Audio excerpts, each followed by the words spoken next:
ऐसे ही हरियाणा सरकार ने, चाहे बदलियां हो चाहे नौकरियां हो, नौकरियां बिकती थी या नहीं बिकती थी? यहां बताओ, बिकती थी ना। कोई नौजवान नौकरी लेना चाहता था, पढ़ा लिखा है चाहे नहीं है, बापू को कहता बापू किले बेच दे, माँ को कहता माँ अपनी तो जो टूम है जेवर है ये बेच दे, मुझे तो पैसा चाहिए, नौकरी चाहिए। और जब वो नौकरी लेके आता था तो उस बात को कोई आम धारणा भी ये थी, ये नौकरी खरीद के लाया होगा, उसकी कोई इज्जत नहीं बनती थी। बड़े से बड़ा भी अफसर बन जाता था, उसको अच्छी दृष्टि से लोग नहीं देखते थे। आज कोई भी नौजवान जब नौकरी लेकर आता है, कोई उसको पैसा खर्च करने की जरूरत नहीं, मेरिट है तो नौकरी मिलेगी, नहीं है तो नहीं मिलेगी। अब जैसे बता रहे हैं कि इनका बेटा सब इंस्पेक्टर लग गया, पहले सब इंस्पेक्टर लगते भी थे तो उसको अच्छा मान ही नहीं सकते थे। क्यों नहीं मान सकते थे? जरूर समझते थे कि मैं कि पीछे दे के आया होगा तब लगा होगा, लग जाए तब भी इज्जत नहीं होती थी। आज लगता है तो उसकी इज्जत होती है, भाई जरूर ये होशियार होगा, ये अच्छा बालक होगा।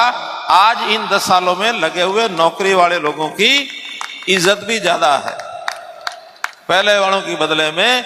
आज नौकरी लगने वालों की इज्जत भी बढ़ गई है, उनको बड़े सम्मान की दृष्टि से लोग देखते हैं, भाई जरूर होशियार मिलेगा। और हम महसूस करते हैं सरकार में काम करने वाले जो नए नए बच्चे हैं ना, चाहे वो पुलिस में हैं, चाहे वो क्लर्क लगे हैं, चाहे सुपरवाइजर लगे हैं, चाहे क्लास 1, 2, 3 कोई लगा है, पहले वालों से अच्छे काम करते हैं, ये हमको पता है। और कोई शिकायत नहीं आती उनकी। नहीं तो पहले पैसे देते थे, वो कहीं ना कहीं निकालने भी तो थे, कहां से निकालते थे? पहले वाले पैसे दे के आते थे, निकालते कहां से थे? लोगों के जेब में से निकालते थे, रिश्वत खाते थे। आज का आदमी इन चीजों से दूर है, उसको भी पता है कि जब मेरा पैसा नहीं लगा तो मैं किसी की जेब से पैसे क्यों निकालूंगा। ऐसे हमने किसानों के लिए बहुत अच्छे काम किए। किसान की फसल पहले बिकती थी, पैसा किसके खाते में जाता था? पहले आड़ती खाते में जाता था। आज किसके खाते में आता है?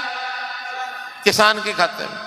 किसान अपने घर में अपने कोई मकान बनाना हो या बेटी का ब्याह करना हो, वो आड़ती के पास जाता था, भाई मुझे सामान दिलवा दे, वो कहता जा दुकानदार के पास चला जा, मैं पीछे दे दूंगा।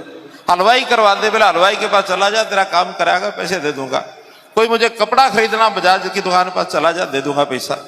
वो पर्ची उसकी देख के भेज देता था, क्या लेना क्या देना उसको पता था। आज पैसे जब किसान के खाते में आते हैं तो आज हमारे उसी भाई के पास जब पैसे की कमी पड़ती है, वो किसके पास जाता लेने के लिए? अगर उसको जरूरत पड़ती है तो किसके पास आता है? बैंक नहीं जावे, सब बैंक में तो जावे किसान। लेकिन अगर हमारे उस भाई को जिसको पैसे पहले आते थे अब नहीं आते, उसको जरूरत पड़ती है, किसके पास जाता है? वो किसान के पास जाता है। पहले किसान उसके पास जाता था, आज वो भाई हमारा दुकानदार आड़ती, वो किसके पास? वो किसान के पास जाता, भाई कि हम पैसे पड़े हो तो दे। हो गई ना उल्टी चक्री। बोलो इस बात से अगर आप सहमत हो मेरी बात से तो जरा हाथ खड़े करके बताओ। मुझे ये चाहिए। मेरा आपका कोई और संबंध नहीं है, एक ही संबंध है कि राजकाज अच्छा है तो आप कहोगे सरकार अच्छी है, मोदी अच्छा है, मनोहर लाल अच्छा है। अब ये गीत में पीछे सुन रहा था, पिछले साल उन्होंने चलाया, मैं मनोहर लाल बोल रहा हूं। मुझे भी लगता था अभी मैं तो बोल ही बोल रहा हूं, गाने भी बोल रहे हैं। अब इस बार उन्होंने गाना बढ़ा दिया कि नहीं मनोहर नहीं बोलेगा, मनोहर का काम बोलेगा। हमको कहने की जरूरत ही नहीं है। अब तो लोग अपने आप कहते हैं नहीं भी ये काम बढ़िया हो गया। तो जब इतना वातावरण अच्छा बनता है तो फिर हमने भी ये सारा चुनाव भाइयों ये आपके जिम्मे छोड़ दिया। अब मेरे जिम्मे नहीं रहेगा, मैंने तो काम करने किए, आगे भी करेंगे, जैसे पहले किए उससे ज्यादा करेंगे। पहले हरियाणा की सरकार में करते थे, अब मोदी जी जैसा चाहेंगे वैसा करेंगे, ठीक है ना। तो भाइयों मैं तो इतना ही है कि आगे अपील करने के लिए आया हूं, क्योंकि टाइम हो गया, यात्रा शुरू करनी है।